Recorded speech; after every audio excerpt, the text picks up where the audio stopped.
Hello, and welcome to Around the Political World with John Rothman. I am your host, John Rothman. If you're a fan of the show, make sure to hit the follow button on the top right of Apple Podcasts, Spotify, or wherever you are listening at this very moment. When you hit follow, leave a review or share an episode with a friend. It helps other people discover the show, keeps us going.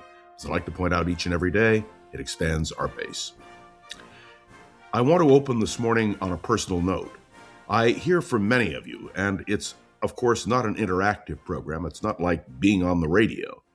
But after consulting with Gogo Zoger and our other people involved in all of this podcasting, we have decided that beginning this Friday, in addition to the 15-minute podcast that I give you every day, we will add an additional 15 minutes of question and answers. So the segment that we are proposing now depends on you. So here's the deal. Tell me your name and give me a short question, and I will try to answer that question directly to you by name on this podcast.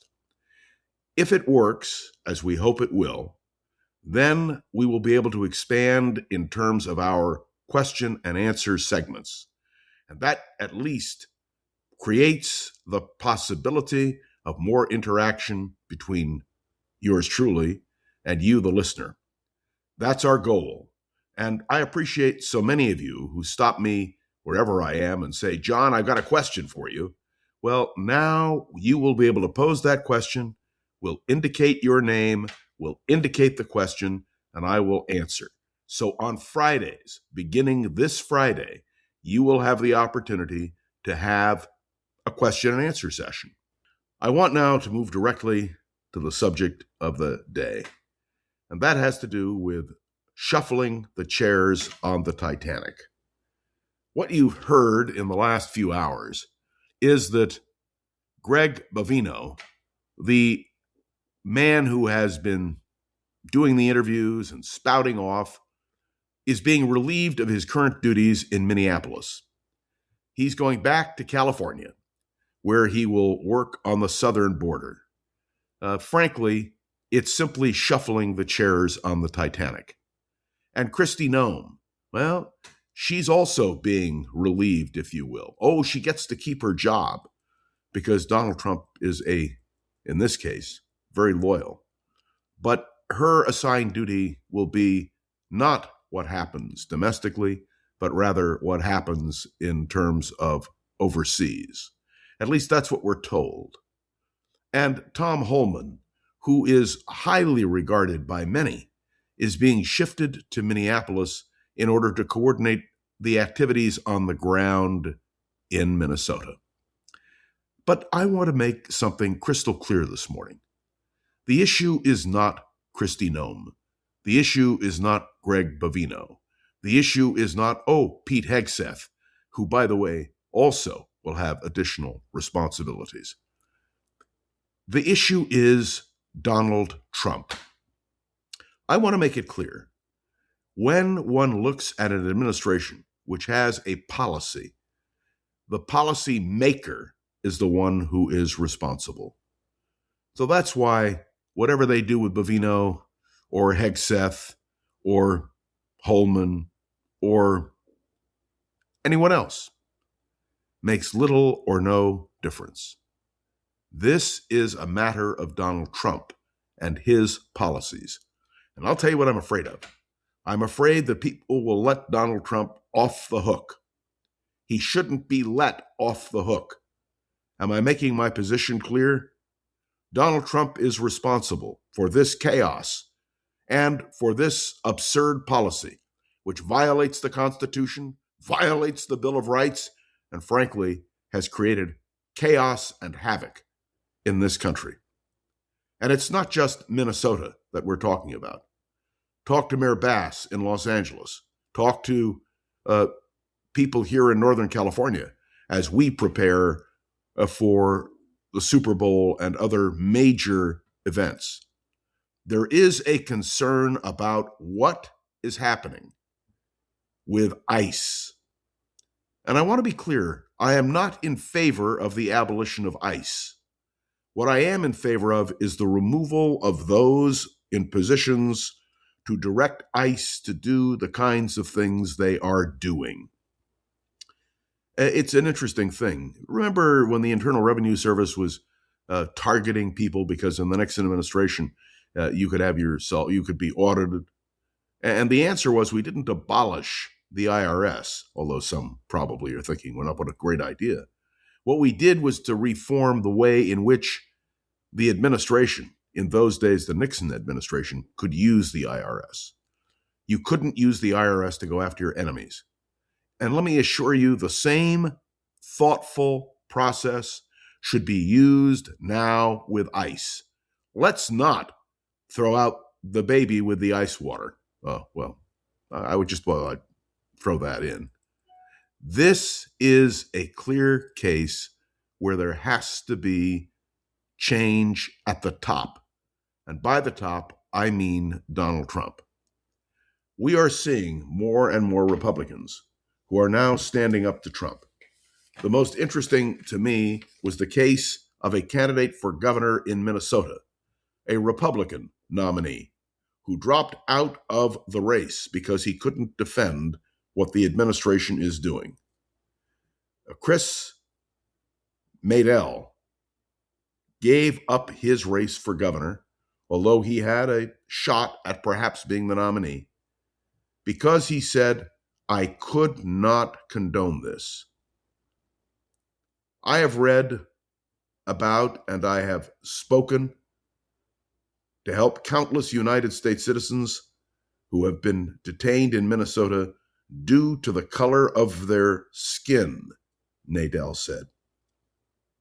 He also said it was unconstitutional and wrong for federal officers to, and I quote directly, raid homes. This was a clear case by a Republican, a clear candidate for governor, who is saying enough is enough. This is something we need to hear. As he said, I cannot support the national Republican stand as stated retribution on the citizens of our state, nor can I count myself a member of a party that would do so. He spoke specifically, without any hesitation, about color of a skin, people living in fear, and he said United States citizens are carrying papers to give their citizenship. That's wrong. 3 cheers for this Republican. Madel did a great service by speaking out. And that's what the rest of the Republican Party has to do, particularly members of Congress, members of the Senate and the House, who have an obligation to state clearly and precisely their opposition to what Donald Trump is doing. Now, I said something at the very beginning, which I think is important. The person responsible is not Bovino. It is not Homan. It is not Noem. It is Donald J. Trump. And the American people have to hold Trump responsible. There needs to be an accountability. And it's not just dealing with this issue. Look at the chaos he is causing now with Canada, talking about a 100% tariff on Canadian goods. Where is the Supreme Court? Where is their decision on tariffs? The quicker that comes down, the better. And I believe that when it comes down, it will be against Trump's position. What about what's going on in the Middle East? And I speak specifically now of the fact that Donald Trump is evidently aiming toward hitting Iran. Now, let me explain. I'm no friend of the Iranian regime. I would love to see change in Iran. But what is Donald Trump doing, and how is he doing it? And let's not forget that this is the same president who has talked about seizing Panama. That's right, seizing the Panama Canal. This is the same president who has spoken about making Canada the 51st state. This is the same president. Well, you can go down the list, can't you? I don't have to repeat these incidents to you. But I can tell you clearly and precisely that what Donald Trump is doing is wrong. And it's not being done by Hegseth. It's not being done by Bovino. It's not being done by Homan. It's not being done by Kristi Noem. It is being done at the direction and order of the President of the United States.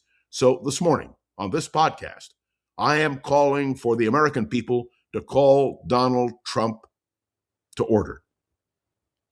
Frankly, I believe there are multiple grounds for impeachment and conviction by the Senate.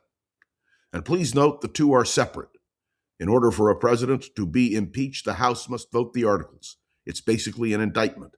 And in order to be convicted, well, the Senate, 2/3 of the Senate, 67 senators, when there's a full contingent, have to act.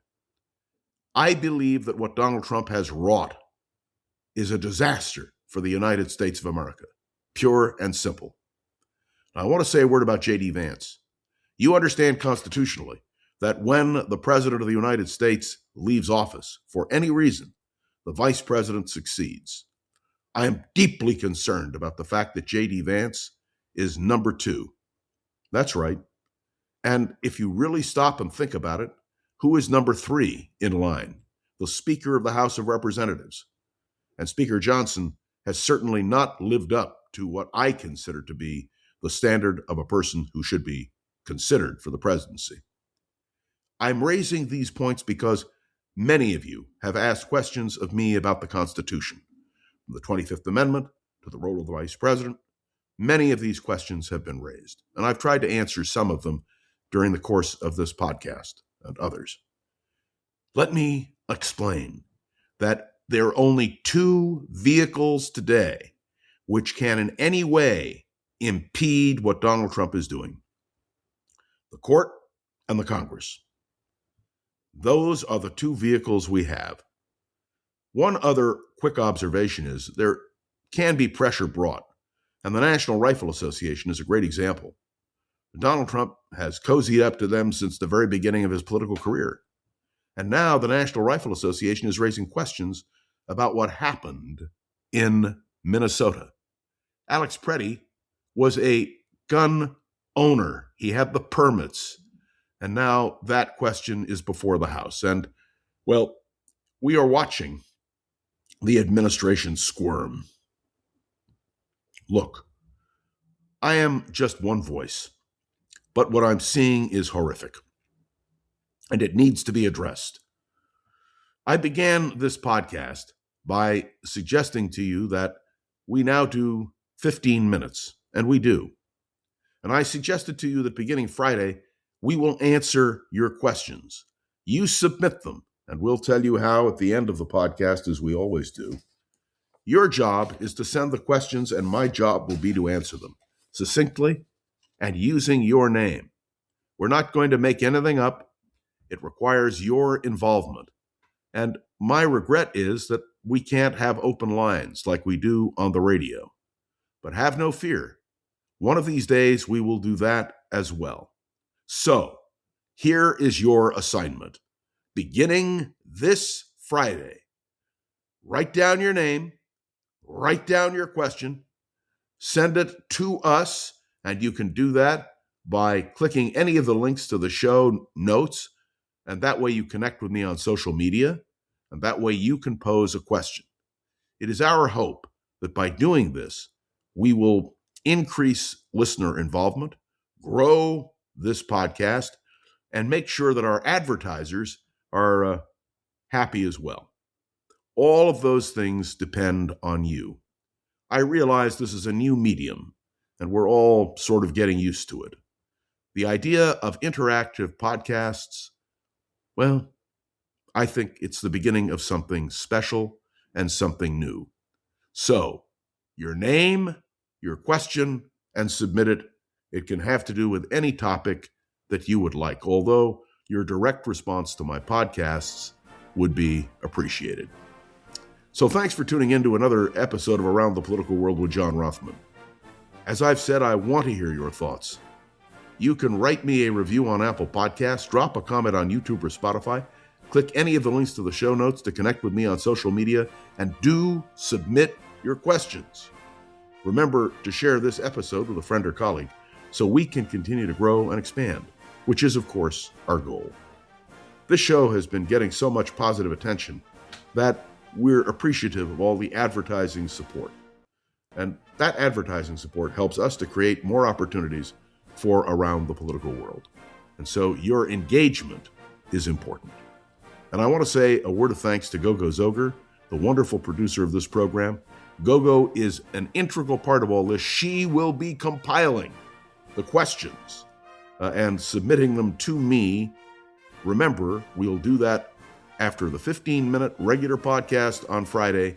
Then we'll do another 15 minutes of question and answers. So make sure you submit them. Let's see what we can do, and we'll let you know whether it works or not. I am John Rothman.